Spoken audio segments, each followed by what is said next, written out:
How many? Two? Oh, yeah. Oh, you're dialed. Oh, really?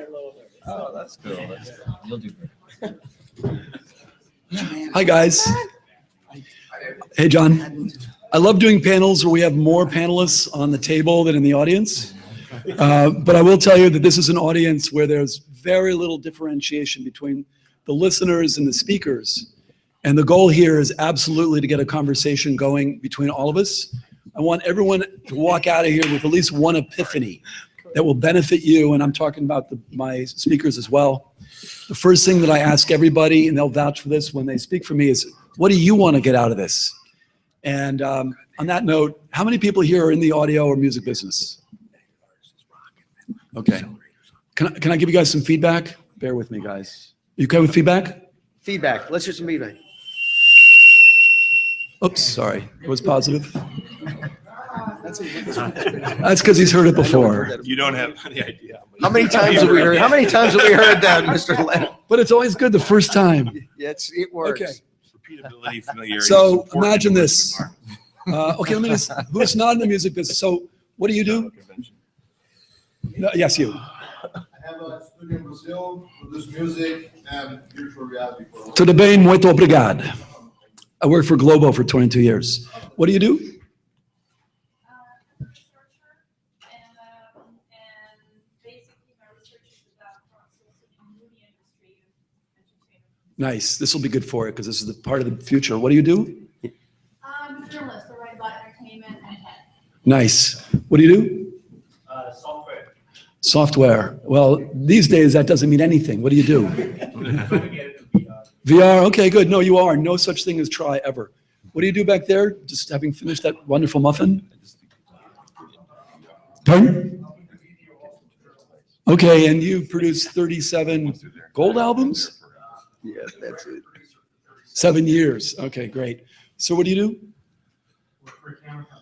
Camera company. Which one? Red, the next displacement company? Able City. Nice. Able. Okay, interesting. In honor of Robert, perhaps. What do you do? No, you. Me. Yeah. I've been doing VR for 23 years. 23 years. And, It's just round the corner. Actually, my current business is demixing music in real time and visualizing it. Nice, nice. Manuel? Maybe? No, okay. Is Manuel in here? Another VR company. Okay, what do you do? Yes, you. I have been doing a lot of application development and game development since the early days. Nice, I think PS3 games, PS4. nice. Okay, Great. And I love VR because it can. nice. I'm almost finished with this exercise, Mr. Humanis, which I love your name. What do you do? Creative director for Scott Page's Ignited Artists. Nice, okay. Yeah. Oh, I can't resist. I'll ask you, you have too big a smile on your face. It means you're doing what you love. What do you do? And which country? Here, I know, but which country? Encino, Sherman Oaks? Nice, okay. So imagine this. Sound Asleep, 1993 or 94. I get a phone call. It's Peter Gabriel. I'm asleep, thanks to Brett Leonard, actually, who introduced me. And for 45 minutes, I repressed the desire to ask him if it was really Peter Gabriel. Hello, this is Peter Gabriel. And, what he said one thing to me, which opened his conversation, which I never forgot. And it's a perfect starting point for this conversation today. He says, I'm not a musician. I'm an experienced designer. And I've never forgotten that statement. And that's in fact what anybody is that's an artist that's creating any kind of communication that will bring people together. My own VR experience began about 87 or so. I was at a NAB, or I heard about this thing you could do at Autodesk where you could put this thing on your head and play tennis with a teapot. So I talked my way into Autodesk and I went and played tennis with a blue teapot. That's why I'm wearing blue today. I like symbolism. And I realized that this would be an amazing venue, or amazing medium for education, which is what I cared about. I then went on 2 years later to design the world's first virtual reality simulation game for family therapy, modeling family ecologies, your parents, your siblings, et cetera, depending on external circumstances. And that was lucky enough to get me introduced to Brett Leonard, who then did a little movie called The Lawnmower Man, which was the first major VR movie, made about $500 million. And from there, my own ancillary career was launched. I then went to EMI North America, wrote all their digital downloading strategy for all the labels. And then I started getting requests to do 3D games for rock bands. Work with B.B. King, Queensryche, Peter Gabriel, Moody Blues, several others, a teeny bit with U2. And I kept on thinking about how this could be used for VR or for education, which was really where my interest was. But my actual academic background was mixing education with entertainment, because I realized that kids don't like to be taught. No one likes to be taught because they feel manipulated. But if you can deliver value when they're immersed in an experience, it's a wonderful thing. The only problem was the VR 30 years ago, and I wrote an article in '89 on the future of VR in education, is the headsets cost $10,000 back then. This Christmas, they're coming out and they're 1/100th of that cost, averaging about $100 a headset.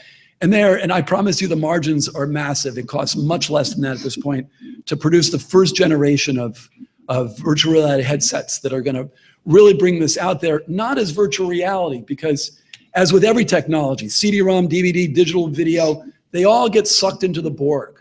Their value gets sucked into the Borg, and then people benefit from that value as the mainstream media takes off and as the masses slowly but surely take on more and more responsibility for delivering media. So where is it all going? Well, obviously VR is a no-brainer for games. It's just an extension of games. It's just a more immersive experience. In movies, everybody's talking now about doing little pre-recorded 3-minute vignettes, experiences derived of a movie featuring the actors, the storylines, et cetera, so you can really have an experience. And of course, there are people that are now looking at creating ongoing narrative experiences that compensate for the fact that a director can't direct where your gaze goes, but still allows for a multi-variated experience where you can go through and every time it's a different experience, but there's still a narrative payoff in the end.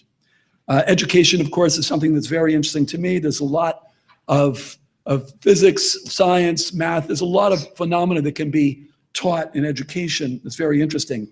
But this panel is about probably the entertainment modality that's going to take off the fastest and the biggest, and that's music. Because music is a language in of itself. Music is an experience that resonates with your body. A film delivers models and archetypes that you can relate to through the process of identification. But music resonates with your neurology, and it's a much deeper experience, and it's a grammar by itself. And so I think about where it's going, and what I'm excited about is the future of streaming. Sitting at home, putting on your head-mounted display, $9.95, and you're on stage with Bono. Or you're on stage with whoever you wish, or you're better than that, you're in some kind of experience in real time being directed by a musician. But I can't really go much further than that because I stopped playing piano at 14. So I'm not a musician other than listening to it. But that's why we have this panel here today. Everybody on this panel is a visionary. Everybody on this panel is an artist, and they each represent different segments of where this rapidly ascending marketplace is going to go on the music side. And what I'm going to do now is introduce them, or rather have themselves introduce each other. I found that I don't do as good a job. And what I'm going to do after they introduce themselves is I'm going to ask each of them to share 3 to 4 or 5 thoughts on where they see things going. And then what I'm going to do as quickly as possible is get us all into a conversation. I'm going to begin this way with introductions only.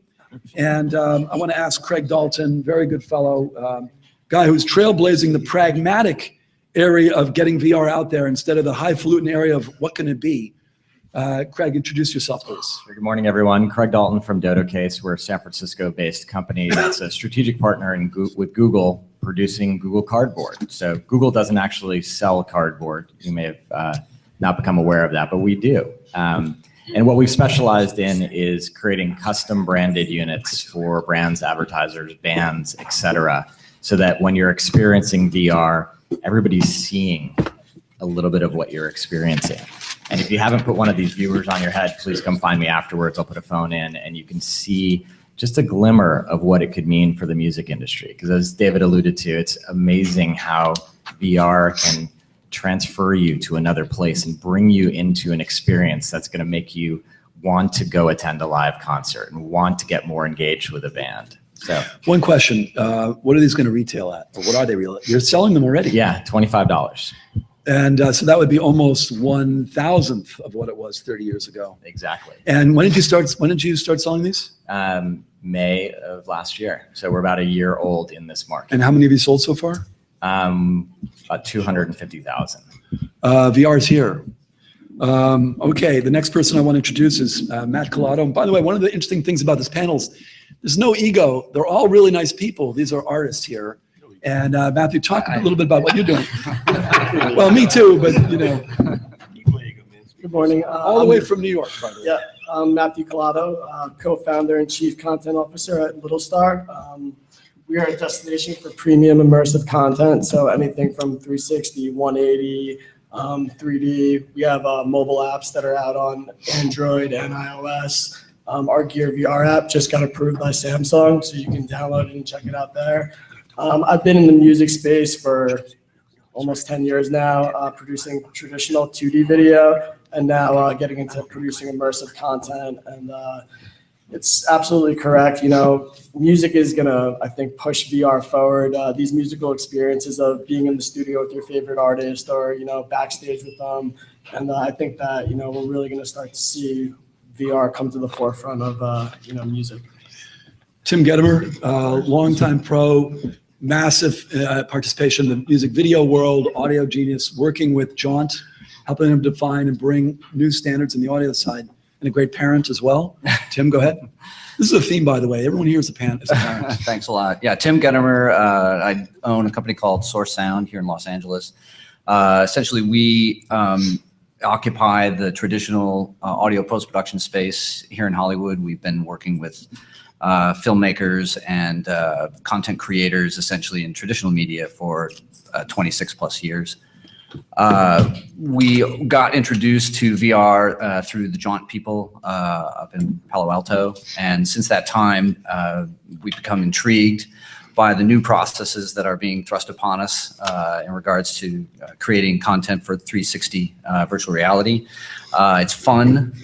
We are enjoying ourselves immensely in something that that doesn't come around very often, which is basically a brand new medium for us to apply our trade. The tools aren't 100% there yet, so our processes unfortunately are slower as compared to other media that we produce. But at the same time, we decided to take the lead and work with companies like Dolby and Jaunt and others to try and shape how this industry is going to go in terms of being able to create content on the creative side. Certainly, there's a capture aspect to working in VR. There are a lot of pieces of content that are being created where you would actually capture audio from the location of the camera, wherever that is. But in most cases, people are accustomed to much more sophisticated mixes and creations of media.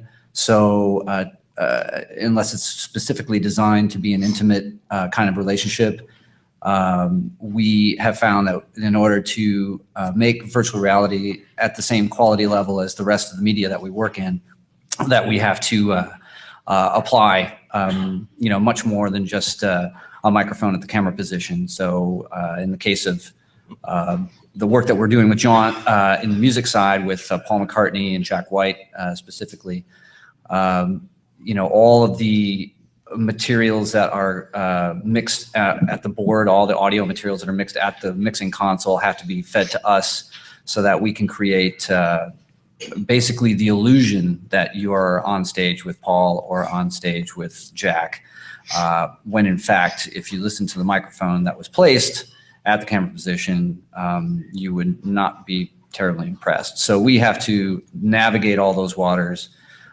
through management, through the artists themselves. It's a brand new medium for them. So many of these artists have heard about it, but just haven't even seen it.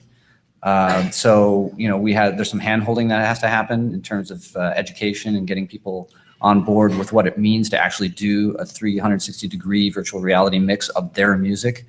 And we're, currently navigating those waters now. So Miles, entrepreneur, multiple successful exits, came back in because this was really fascinating for him. Talk just a little bit about what you guys are, who you are, your background, but not your points yet.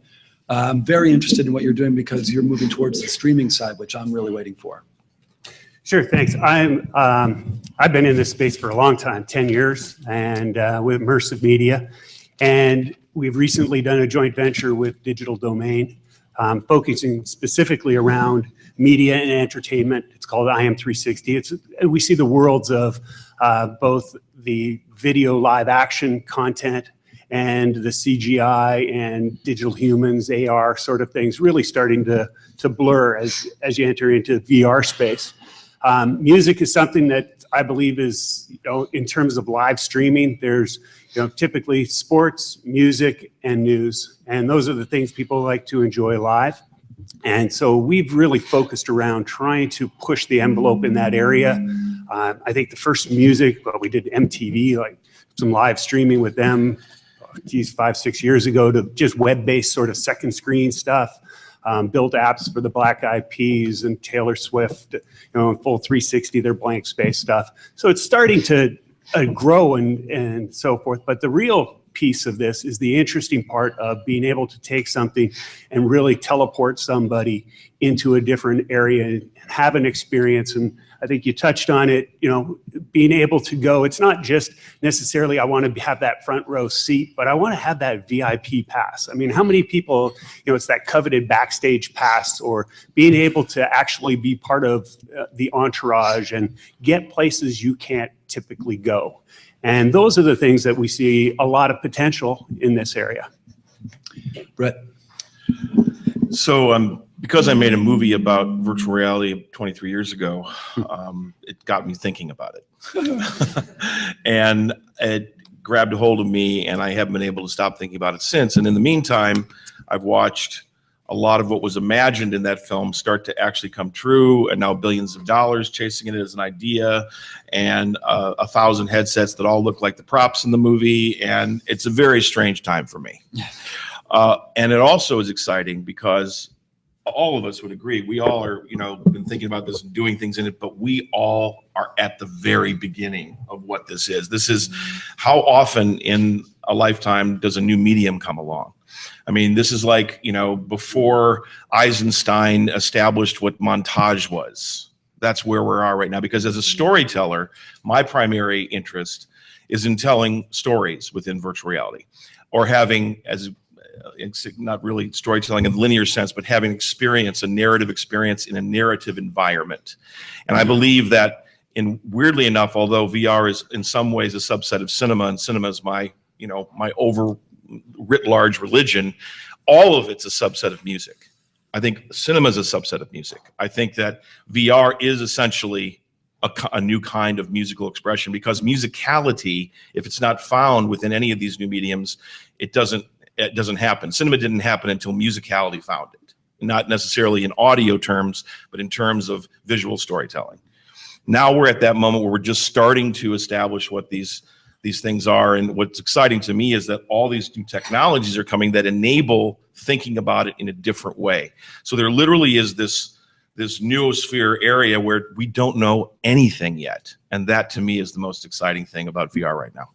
Now, Brett is best known as a filmmaker. He's produced $500 million of movies, but he is the epitome of transmedia, a hybrid of all these technologies. Sitting next to him is Martin Gigi, another hybrid, 30 albums as a producer, music director, played with most everybody. He also happens, and I didn't even know this for 6 months, has just finished directing his 9th feature film, and is a feature film and a storyteller. So he lives and breathes music, and he lives and breathes cinema, and he's now finding himself at the intersection of all those two as they feed into VR. He's now producing a dome that is an immersive experience. It's an AR, VR experience that's music-based. Introduce yourself, Martin. Well, I usually bring David to all my meetings so that I don't have to say anything. Next. I really like what Brett said about, music really sort of being the genesis, because ultimately, from the moment that we're born, we enter a world of vibrations. And we were just talking about it before the panel started. You become sort of hypersensitive to these extrasensory experiences. And it's essentially what we're doing is, creating a visual form for that, and a monetization, obviously, so that it can drive it and reach hopefully the whole planet. My interest, my knowledge is limited in comparison to the experts on this panel, but I agree with and excited about every direction and everything that I hear here. Recently, a producing partner of mine, I produce records, still call them records, and a friend of mine and a guy named Steve Fox, we sat down one day and said, "Hey man, you remember when we kind of used to go into this world? We'd sit down and get stupid high and et cetera, and then close your eyes and there you were." And that's essentially, we both said, well, let's just turn that around. And how do we make the experience so much more,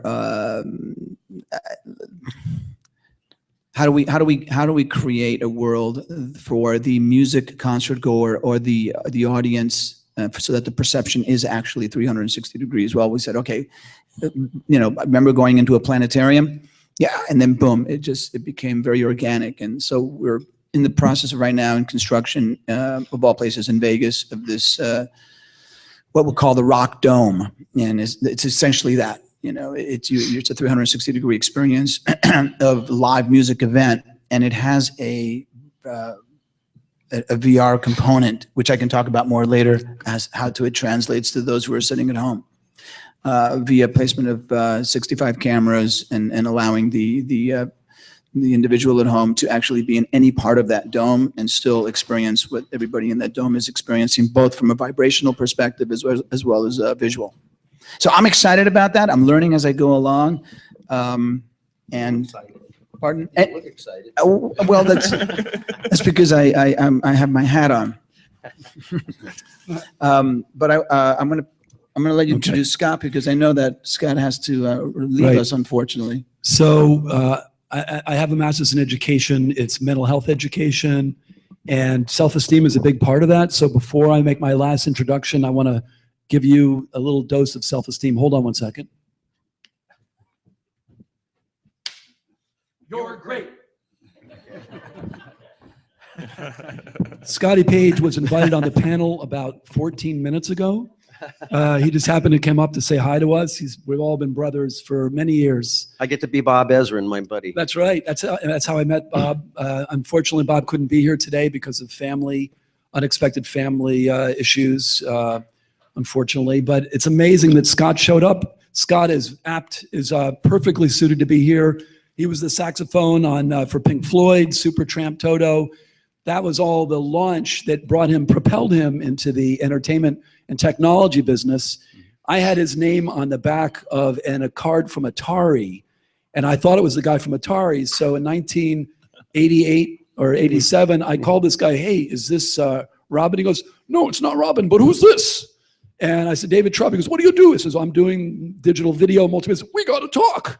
And we've been buddies ever since. Yep. Scott started an amazing company called Walt Tucker, which had people from technology and music and film, and produced the most amazing virtual reality concert I've ever seen. It was the Grand Scientific Music Theater, which we all in Las worked at, Vegas. right? Brett was there as well. We had Bob Ezrin had an amazing singer in 3D neon captured motion capture. I mean, this is 22 years ago. Yeah, that's right. Not 30, was it? No, 20 years ago. Yeah. Anyway, Scotty, introduce what you're doing these days in the area of immersive experiences as a beautiful musician. Well, I'm actually really been fascinated in this space for a long time. I noticed when I was playing with a kid, I used to always take my cassette machine and kind of put it on the bandstand and record so I could kind of learn what was happening. And I noticed one day that all of a sudden I'd get a mix from the console and I'd listen to that, and then it felt really dead compared to what was happening on the bandstand, what I would get on my little silly kind of cassette machine. And so what ended up happening, I started to realize that the presence on the bandstand was a place where it just felt so good. It changed the whole experience. So at that time when I met Dave, and actually when we did the Grand Scientific Musical Theater, I developed a thing called visual sound, is where the idea was is we would put lavaliers, we had MIDI-based tripod systems kind of mixing, so as the camera would zoom in, you would actually feel the presence of that artist happening through that. We also took the Luma crane and flew the holophonic microphone around through the stage and everything, and really realized that that whole idea of sound and picture, when they really work together, it changes the entire vibe, man. It's incredible. So that's what makes it so exciting for me with the whole VR idea. Right now I'm really focused on, I'm launching an artist accelerator called Ignited Artist, which is really like the Y Combinator or 500 startups for musicians. And what really excites me is I think this is a real opportunity for actually revenue, a new form of revenue that was not, that's changed. Because we all know right now, virtually the music is free. I mean, we're at that point. It's free. It's the part that actually really starts the conversation with the artist and the fan. It's all really based on relationships. And the key to monetization and things that I believe is you got to create experiences. And there's no question this is something that really creates an experience that is extraordinary. So I'm very excited about this whole new area, especially after being it so many years and finally seeing it to come to fruition. So I'm actually very thankful to be here, and I get really happy to be Bob Ezrin, who's one of my favorite all-time people on the planet. So there you go. Scotty, I know you've got a radio show in about 4 minutes. I got to leave here in a couple minutes. It's so musical. Huh? You know, it is not, you know, I know jazz, the note you don't play is the right one. This is not jazz because you were the right note to be here today. And I really, really appreciate you just hopping in like this and sharing your beautiful perspective. Well, thank you very much. What a beautiful day. Sorry, I got to leave, man. I would love to sit here and listen to this whole thing, but I got to run. Take care. All right, see you. Okay, man, I'll see you guys. So I'd like to pick up where Scotty and Martine were just going, and that's business model. And then I'm going to ask each of the folks to share just a few thoughts on where they see trends going. But I also want to keep enough time to get you guys engaged in the conversation. But one of my fascinations about the music industry is it seems to keep on going with no real business model except touring. I mean, you know, really, if you didn't get out there and build your brand in time to have a touring opportunity, there's no real money. It's just, it's very, very challenging. Like I said, in the early 90s, I was hired to figure out this digital downloading technology that was happening in Santa Cruz, which is where I was. This is a little company called Yuma. They wanted to figure out how to stop it. And my conclusion was, you can't stop it. Try to buy them, but stick to what you do best, which is A&R. And in fact, that's funny. That's what the music industry is doing. They just focus on the tentpole films. The big guys focus on the tentpole films where their business models may work and their ability to extract as much income as they can may work. But that doesn't help the rest of us humans. So my interest in VR, and particularly the future of streaming VR, is I believe this is a whole new revenue stream that people will pay for because they can't come, and it's not something they can do any other way. So I would like to suggest that maybe we opine just a little bit on where streaming VR music may represent a new business model for both the major artists, but also fledgling artists on YouTube, because I think that's where a lot of this stuff's going to happen, especially with these very low cost interfaces. Anybody, you want to speak? I saw a nodding head here, or Tim. Oh, you know, you just hit on another aspect of what one of the points that I put down, which was just the concept or idea that that virtual reality can bring some you know, some revenue stream back into a business that's been gutted, you know, for the last 25 years essentially. And what you say in that regard, you know, it pulls focus into that arena where we have a great opportunity to invent the model. And if we don't do it right, and we allow the hackers to get the best of us that way, you know, we're going to be a huge lost opportunity. And in fact, VR could just go right back down again, which it has done several times now in the history. So we're hoping this time around that that doesn't happen. They can control those kinds of streams. I think the streaming technology has maybe got the best shot at it. Yeah. Any kind of physical distribution of a file. I don't know. Yeah. I'm really not sure about the monetization of that. Martine, you grew up in the music business all your life. Your family was in it. You have to supplement yourself by doing another industry that's a sure bet, which is the movie industry as an independent. I'm trying to be funny. What do you think about this stuff in terms of revenues for those you love and those you respect in your own family? I think there's a basic need that has never gone away. I mean, it goes back to, really the first time we started experimenting with putting microphones on each side of our heads, and that actually goes way back into the late 1800s. We're just revisiting something that's over a century old, which is to, you want somebody to feel that they are somewhere that they've never been before. And that simple concept alone, that definition, will always monetize. I think it applies to not only music. I mean, the Rock Dome concept that we're working on now, we're also in discussions with the NBA about, creating that same sort of experience for sporting events. I think it applies to just about, any experience, that we have as we evolve as a species. And the monetization of it is just it's a part of its natural evolution, its habitat. Regal Cinemedia has about 700 movie screens across the country.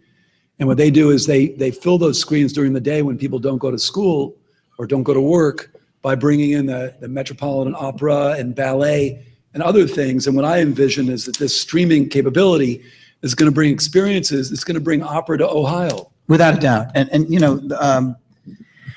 We've been in talks with 20th Century Fox, who now has a division that's dedicated specifically to the side screens as well, that are now going into 2000. Yeah. And, with Ted Red, with Red Camera, we're doing a film later this summer. We're applying that technology to, which is a picture called 9/11. And it's one of those applications that works, I think, across the board, And I'm not sure what it really has, if it has anything to do with my classical upbringing and my family. Yeah, your dad ran Carnegie Hall, I think? Well, he was a conductor, and somehow he managed to keep 120 people middied up together on the stage, yeah. Brett, you're nodding your head. You're too young for, you have lots going on in there. What do you think? And you're a music person too. You've been producing these. You have the Frag music videos, which is another piece of this narrative, and you have your own thesis of magnets, narrative magnets. How can this relate to music? Well, I mean, again, I look at this primarily as a storyteller. So for me, to point to your question about monetization, though, I think that this is all going to come down to what is the content being produced. And right now, we're very nascent stages, and there's a lot of great, some very interesting demos out there. There's things that are pointing in the direction of what content will be, but nothing that is essentially the killer app that would, grab, the mainstream audience and make them go, this is something I must have. And that's so that I'm very focused on how to do that. As, again, for me, I got interested in virtual reality. And so I made a movie about it, and that allowed me to be fanciful and looking at it from a futurist perspective. But now we have to apply a dramatic context to virtual reality in order to make it something that people really want to. And a lot of the demos, for me anyway, play to their own room. They're playing to everybody who's already drinking the Kool-Aid of VR, and we need to start looking outside of that. It has to go beyond shapes floating by us. It's cool stuff. It's all cool stuff, but it's not something that grabs a hold of a core issue, which I think is intimacy and true interaction within the context of a musical experience, a narrative experience, because the truth is VR will be the most intimate medium ever created. It's truly encompassing. It is essentially the synesthesia of all mediums put together. And so it's, until we get to a technological enablement of a truly intimate experience within the context of something that can touch just the human being, not the technological experience of being inside VR, which is a novelty, I think I think we're still going to be playing to our own room. Right now, the fun thing that's happening is there's these amazing companies happening, like all these guys here. They're doing incredible things and getting this stuff out there, and the platforms, Google Cardboard. I mean, it's actually making it a mainstream, thing that people talk about. But until there's something that, people put a headset on or experience it in AR that just goes, wow, I've just had a truly emotional experience at the level you can have with a great piece of cinema. We're still playing to our own room. I tend to agree with you, and I think that no matter what, we can, especially from the manufacturing point of view, we can never lose sight that after that experience, that first initial reaction that you just talked about happens, which is like, wow. Yes. Then what? Because then there has to be an emotional journey, and that has to have a specific tempo to it. Right. And as you say, film and music are very similar that way, that if the tempo is right and it falls into an emotional state, and then it's endless. And the funny thing, we think about how we experience reality. So if virtual reality is a technology that gets us to really feeling like we're truly there, having true presence of being in a place, then all the tenets that keep us interested in a place have to start to be there, as opposed to just the fact we have headset on doing it. Can you talk about the magnet that we were talking about before we? Yeah, the narrative magnet idea, which is just things that draw you. I think tribal ritual has a lot more to do with VR than traditional cinematic narrative does. So I think that the way in which people are guided in certain rituals that are, again, immersive. These were immersive experiences that indigenous people had. So they over thousands of years came up with ways of getting the clan's individual and group attention, taking them through a cosmology, taking them through, using all the different art forms that they had at that time.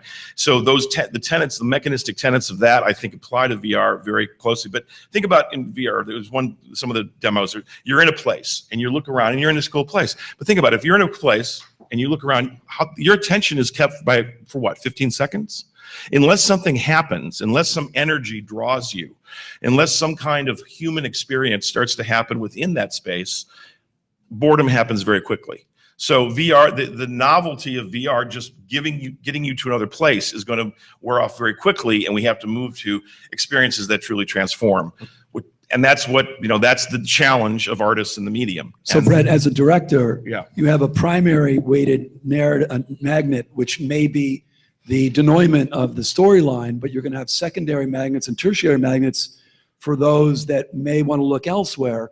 And that's where the VR director or the transmedia director or immersive director, probably most appropriately, is going to be it's going to be the greatest challenge. Well, it takes technological enablement. I mean, the things I'm working with right now are EI, eye interaction, and AI character behavior. Connecting eye interaction with AI character behavior, you start to actually get to something that could be considered an intimate experience.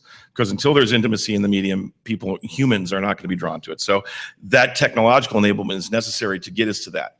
The way that relates to narrative magnets is the context of things that shamanically guide us through a narrative experience into what in cinema theory is called off-screen space. Jean-Luc Godard said a great movie is one in which the audience has room to walk around in. And I think that is a very interesting sentiment in the context of telling stories in the context of virtual reality, because you have to essentially start to define off-screen space, whereas as cinematic storytellers, we use off-screen space as a shorthand to get past certain conceits.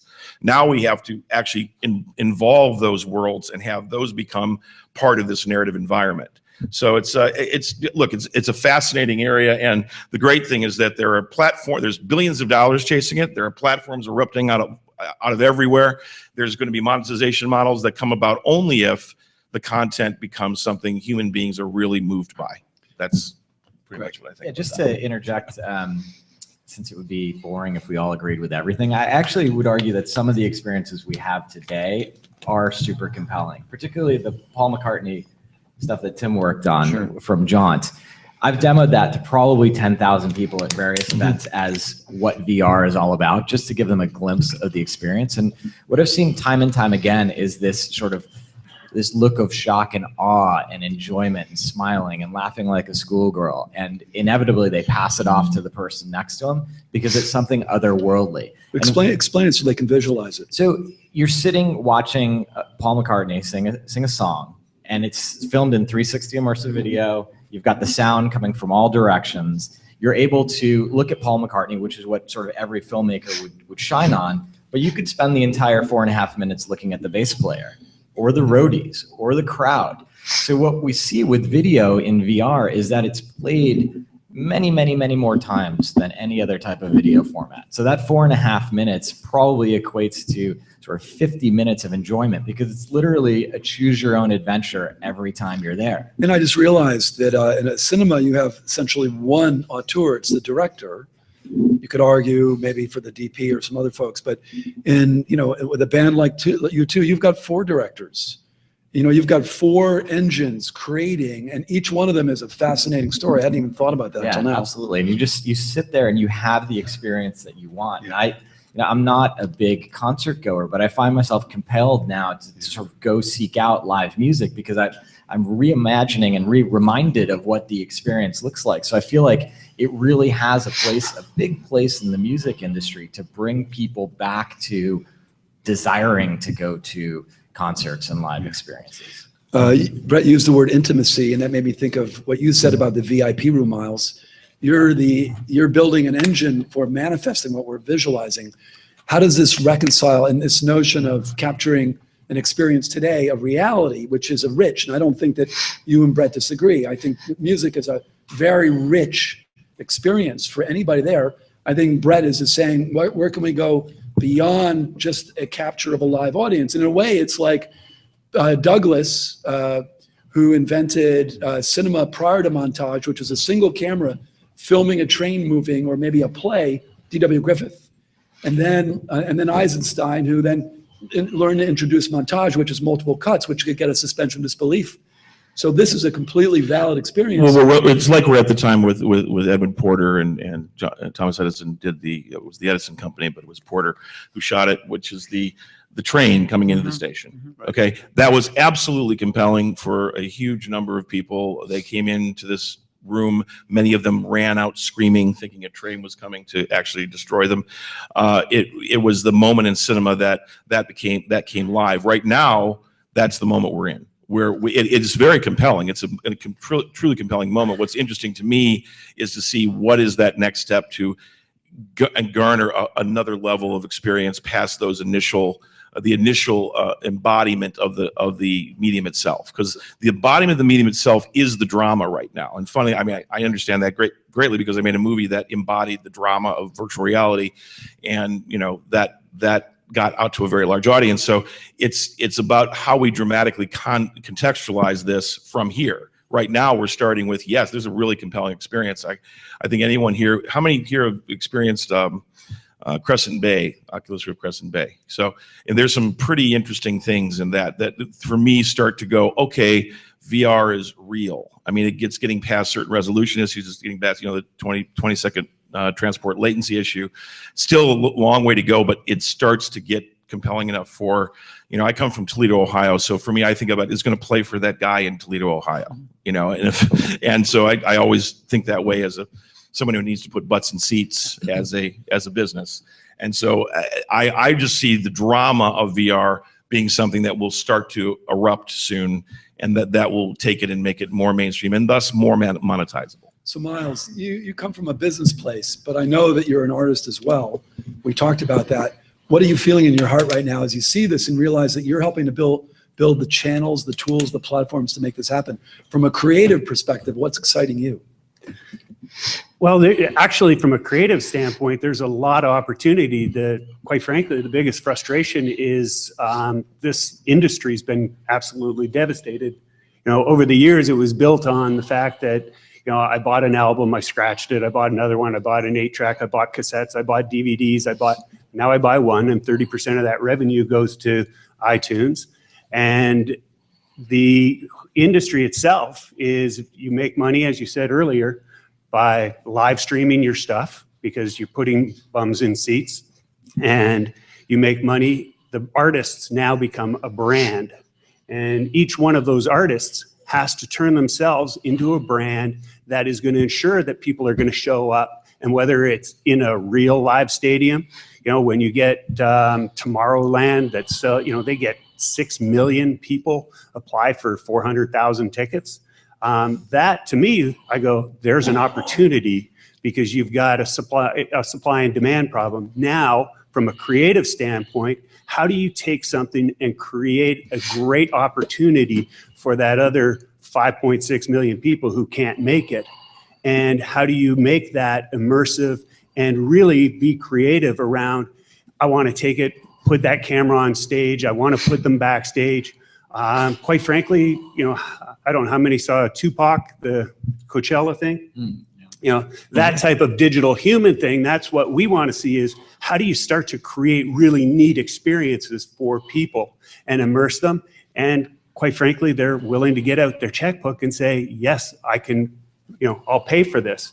Because at the end of the day, as much as we want to be creative and do all of these great things, the industry, somebody's going to have to start to fund it and pay for it. And either it's going to be a subscription model that somebody's going to pay, or a brand's going to step in and sponsor it, or, you know, somehow that revenue has to be generated. So revenue is very important, but so is creative inspiration. And Matthew, I know that you just had this vision in your mind as an artist. Wow, these are things that I would like to experience. Tell us how Little Star emerged and how you find yourself in the middle of this new industry. Yeah, so I think that what's really exciting for me is these VIP sort of experiences, because it's one thing to have, you know, a live concert experience, but it's another thing to be, you know, backstage with the artist, going over the set list, sitting over their shoulder, sitting on the tour bus with them, or even sitting in the studio with them. So I recently did a studio session shoot where we have this camera here right in the middle, and you're surrounded by the artist, and it's actually a really great moment where they're talking about like changing the hook or playing it differently. And then when I go back and show the artist, they're like, wow, my wife is pregnant. When she has our kids in 5 years, they'll be able to be sitting in the studio with me. And that's really exciting. And think about just being able to hang out with your favorite band for the day, things like that. I think about like, what is the new MTV going to be like? You know, they've gotten so far away from music now, but now we're having an opportunity to, you know, bring it back and like bring the artist and have the experience of being with the artist and being a part of what they're doing. And to me, that's super exciting. If I could sit in the studio all day with my favorite band, I'll pay for that. So, and what was the genesis of Little Star, which is a cool brand? How did that Yeah, happen? so Little Star, you know, we started working in 360, you know, VR video, and we saw that there was lots of people that were producing this type of content, but they were sort of siloing it and building their own applications for playback and dismediating the, you know, the content. And we said there needs to be a centralized location where all this content can live, where you can go to one place and watch music videos, you can go to one place and watch travel, real estate, all these experiences. So, you know, we're working directly with producers, you know, from all around the world that are shooting 360 VR experiences, and then they can come to Little Star, upload it to us, and then we'll optimize it for, you know, cross-platform delivery, playback on mobile, web, Gear VR, all across the board. So when I work with producers or directors, I tell them, you know, you produce it, we'll deliver it. So, because as a producer, you should only have to worry about creating a great experience and let somebody else handle the delivery. So that's where we come in, and, you know, we're working with brands, musicians, all across the board to, you know, deliver these immersive experiences in home, mobile, web. Dodo Case, we're partners with Dodo Case, so if you haven't experienced it, you should definitely check it out. This, I think, is going to be the point of entry for a lot of people, you know. And when we're talking about these music experiences, brands are coming in and, you know, getting these branded and then giving them out to the fans that go. So then imagine going to the show and then you get a you know, Dodo Case, and then when you go home, you can have a 3-minute virtual reality experience of what they were doing before the show. Things like that, digital tickets, you know, live streaming, all that stuff. So I want to ask my audience if they have anything that they want to share, because I want to go to the audience next. Anything that you want to share that you had prepared earlier that you think will inspire folks? Do you have something? Go ahead. Yeah, I just think I really feel strongly that there's going to be a musical talent out there that's going to define VR as a medium for the music industry. It's someone we haven't heard of necessarily, but they're going to do something innovative, and they're going to build a business model that is going to, you know, finally get the money back in their pockets. And I'm excited to see that. I'd just like to add that in the last 20, 25 years, there's been a steady slide of the public's acceptance of poor quality audio. Yeah. And so I think, making a point now to get the audio right in the virtual reality world gives us a great opportunity to ear train the entire public and say, here's what really good sound is supposed to be like. Remember? No, they don't remember. Because Otherwise, a lot of you're these are kids who never knew what the 70s Otherwise, were you're going to like. get stuck, and the hardware manufacturers will own it, and you'll get stuck with a black and white to color to HDTV to 4K to 8K every 2 years with the new technology, and it's something that that doesn't need to happen. Yeah. That's what I love about Dodo Case and the guys that coming in with cardboard, because it can be done now, and people want everything now. They still haven't read that book about delayed gratification. So speaking of delayed gratification. Well, by the way, and I agree, I'm sorry to interrupt, I agree with you wholeheartedly. I mean, I think there's a reason why live music has never, last year, live event-driven events broke all records for gross. McCartney, and even the younger bands are selling out venues. And it's because audiences over the last half dozen years or so have been listening to a thin, high-frequency MP3, and so the live experience of getting hit in the sternum with a kick drum is just completely awe, and of course many of us grew up with that kick drum in our sternum. So I agree with you, and certainly the implementation of that into VR is a brilliant concept. Yeah, I think that you're absolutely right. Directional audio in VR is, it's a completely different experience. You're completely immersed, imagine being front row, and where you look, that's what you hear. That's what we want. Yeah, I think I totally agree also that there will be an artist or artists that break through and use VR as a medium, essentially as another instrument, the ultimate instrument. And I believe there will be a moment that could be the equivalent of the moment that happened with the Beatles, which was, a confluence of many things came together at exactly that moment for those four people to be who they were. And VR is an opportunity for that to happen again, which for I can't wait. I can't wait to see some, young person out of, bumfuck nowhere, come out with this wild VR experience that they've been building in their basement for 3 years, and it just changes everything. And I think that moment will happen. By the way, I was born in bumfuck nowhere, just for whatever it's worth. Me too. Exactly. So That's the name of my band. we have about 13 minutes to do the part that I want to do the most, which is bring in the audience interaction. And all I'm going to ask is that we try to keep the questions to 30 seconds and the answers to 30 seconds, so I can get maybe 6 or 7 of you. Go ahead. Right, so at every panel district, someone asks us standards questions while they're on the end. So Tim and Miles, UTS, Dolby, and 2 or 3 others are trying to, they've all got solutions for spatial audio. Is anything missing from them, or are we at a point now where we can standardize them? I don't know why this inspires me to say this, but I hear Monsanto just patented marijuana, non-GMO marijuana. Yeah. It's related It's over. somehow. From my perspective, I would say that a lot of research has gone into this already. This technology that all of these companies are applying has been in the PhD annals in universities for years. Yeah. They're just basically plucking the technology now and saying, oh, by the way, we've been doing this for 15 years. It's time for us to make it a product.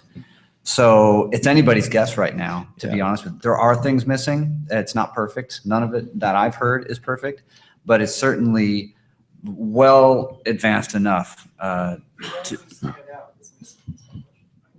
Yeah, but I don't want to comment on that directly. Right. Sorry. I think there are a lot of pieces missing, and it's like any industry in its infancy.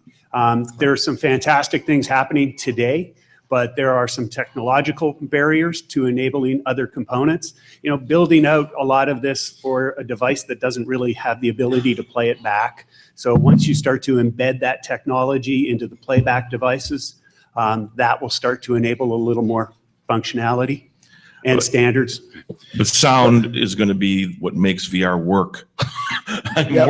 More so than even the display. I mean, that's Sound because video. it's what the human mind relates to in terms of a psychoacoustic experience that actually puts you in presence into a place. And we are just now getting Atmos in cinema 100 years later. So it moves. It's moved slowly in cinema, but right now it has to be something mind-blowing in order for everyone to get true presence in VR. It's got to be the ultimate sound. And I agree that there's all these things that have been out there for years that all have to be synergized now. What company and group synergizes that? It's anybody's guess. I'm somewhat famous for when hands don't go up, and I know they will. I ask people questions, and I'd like to ask you a question, whatever you want. I don't know, 5 years fast forward into the future, if you could have anything you wanted for VR to achieve whatever state you want, how would you describe it? 15 seconds each, down the line. That in 2015, we'll have millions of these out there. So that 2016, 17, 18, there's actually money to be made in VR. Nice, Matt. Maybe I'd like to echo on like also social impact. Nice. Change the way people interact. Well, I'll jump in on that one, but not yet. I'll go last. Yeah, I think in 5 years, just the technology is the screens on the phones are going to be better, higher resolution, things like that. So it's just the technology is just going to move the industry forward. Tim. Standardization of formats so that it enables a smooth pipeline for everybody to actually create content. Nice question, by the way. Go ahead, Miles. I think the biggest challenge in 5 years, I'd love to see Hollywood really embrace something bigger than a 90-degree frame and be able to really understand the concept of spherical storytelling. Yeah, I think in 5 years it'll be Hollywood 2.0, not the traditional Hollywood that will be embracing that. Whole new structures, business-wise, distribution-wise, will be in place. It will change everything. The stakes in VR, to your sociological question, are very high. This is something that can change culture across the planet in a way that, and primarily I'm interested in doing things that are self-reflexive to the medium itself and telling some cautionary tales that also embrace the positive aspects, because the positive aspects are that this could give us an intimate experience of global culture and actually be the medium for what I think of as, or what Joseph Campbell called the global human. I believe this is a medium, a language form that can actually unite people because it can be intimate. But bringing true intimacy into it, hopefully in 5 years that's happened. And Let's before finish. that, That's a big I question. just want to agree again with Brett that so often in the history of time, we've seen brilliant genius inventions and/or paradigm shifts, whether it's connected to technology or not.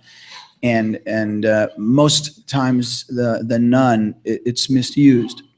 And I think I agree with Brett. Ideally, I would love to see some sort of focus on allowing for, especially when you're talking about social interaction and bringing us together or apart, for us to be able to experience, we're talking about entertainment mostly on this panel today, but to be able to experience, if it's not through news medium of some sort of form of communication, the tragedies of the planet and how we can make this place a better place.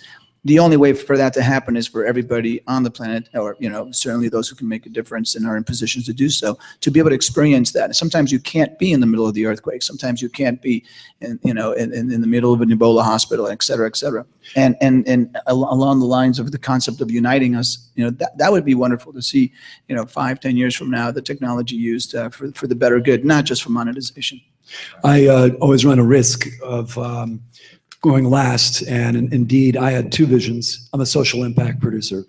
I resonated with Brett, and I imagine that this will break the gap down when people can actually meet each other and know each other.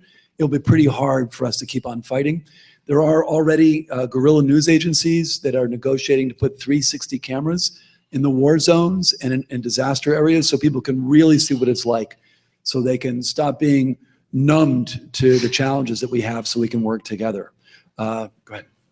So 2 questions. First question is, where's the interactivity?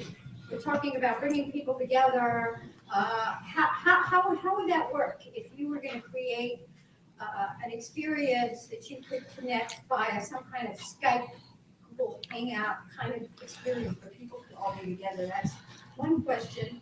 And then what about, and the second question is, I haven't heard anything at this conference about Microsoft's HoloLens. Mhm. Not one thing. So, two questions. Who's up? It's a lot. Yeah. Or Nokia's product, or there's a lot of, the big I boys. mean, interactivity is going to happen along a lot of modalities. There are a lot of input devices happening.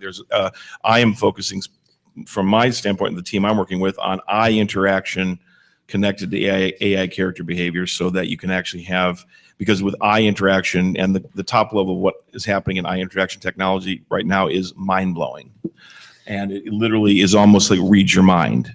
So if you have the ability for that data from your eye interaction within an environment to be read by the environment and by AI characters, now you're starting to get true interactivity that can also be there in terms of avataristic representations of other people as well. So there's some really interesting things happening, but it's very early days, and there's a lot of, I'm sure everyone else would have, a whole bunch of other things to talk about in that. Yeah, actually, let me just say real quick. There's a trajectory of interactivity. There's traditional cinema, which is basically no interactivity, you just watch. Then there's cinematic VR, which has one level of interactivity, which is you can actually look around. So now you're the cameraman. And then there's an entire trajectory of interactivity that's being developed right now between that and games. And you get to the very end, which is the game business currently has the most interactivity that our media. But there's going to be even more on your next. I'll just do this before it loses it because my brain's getting older. VR is a fun experience. This entire panel has not used the word AR yet. AR, which is the incorporation of immersive interfaces in real life, will be 1,000,000 times bigger than VR ever will. In fact, VR will be absorbed into the Borg. Yesterday, I saw a company with a head-mounted display and an AR interface combined. I'd never seen AR and VR mix like that. And that's where it's really going. You're going to have interfaces within immersive experiences and in life itself. And that's really where the massive opportunity is. Go ahead, Miles. Sure. I was just going to, Facebook bought Oculus for a reason. And I think, from a whole social standpoint, they see the power of that capabilities. And, it's going to go beyond that into other platforms. Microsoft, you mentioned, HoloLens. The HoloLens stuff, it's pretty neat. That's AR. That's all specifically AR, automated reality. Magic Valve Leap, stuff, $500 million, no product. Yeah. They have a product, they just don't show it to almost anybody. Yeah, the AR is like another panel. Yeah, it is. That's light field technology that writes directly onto your retina. That's it's whole These crazy. are the last two questions. Ladies first. I've been texting with a musician friend of mine that I met, and he's in his 20s. And he's like, kids today, I think they're so used to being spoon fed Stroganoff their whole life. It's a good way. A VR concert is a good way for them to never get their butt off the couch and actually go see a live show. Let me just tackle that. This is the argument against television. Well, yeah, so this is, it's part of the Right. Let Real me- quick. Go ahead. I'm sorry. This is socially unhealthy. My take on that is it's actually going to be the reverse. Yeah. What's going to happen is that kid's friends are going to go to a concert and they're going to have a set of goggles at the concert, and they're going to be able to determine what camera, backstage, front of camera, inside the band. They're going to be able to decide at the venue what experience they want to have while they're at the venue. So having the experience at the home, they're going to have to figure out a way to keep people going to the concerts. If they make the VR/AR experience so good in the home, no one's going to want to go to the actual show, which means that the artist will not play to anybody. By the way, technology is neither good nor evil. It depends on how you use it.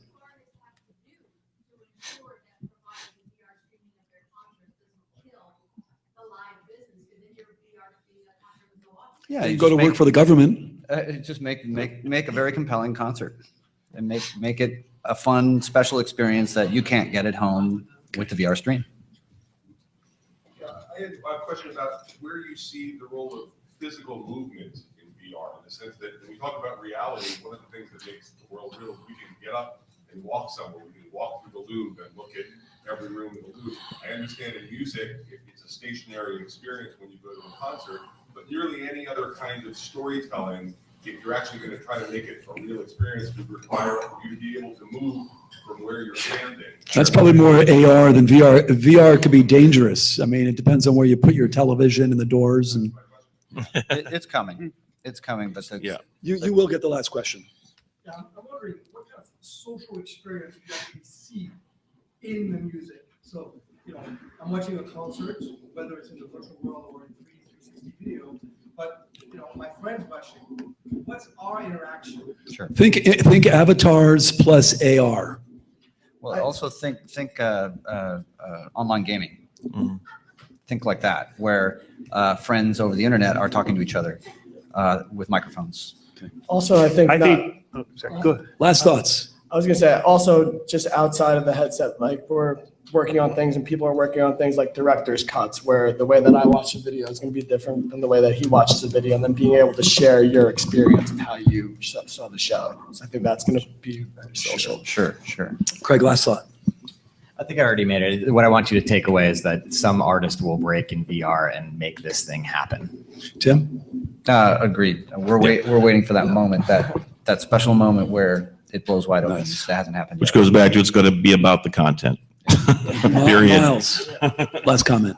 Back to your comment, I don't think it's necessarily going to be just VR. It's any screen. It's projecting it into the dome like Martin's working on. Like, it's about creating immersive experiences however you want to consume them. Brett? Yeah, I think, well, I just it's going to come down to how experimental and fanciful and interesting the content becomes very quickly, because it'll either grab a hold of a mass audience and a mind share out there, or it won't. But there's a whole lot of money going after it to make it grab hold this time.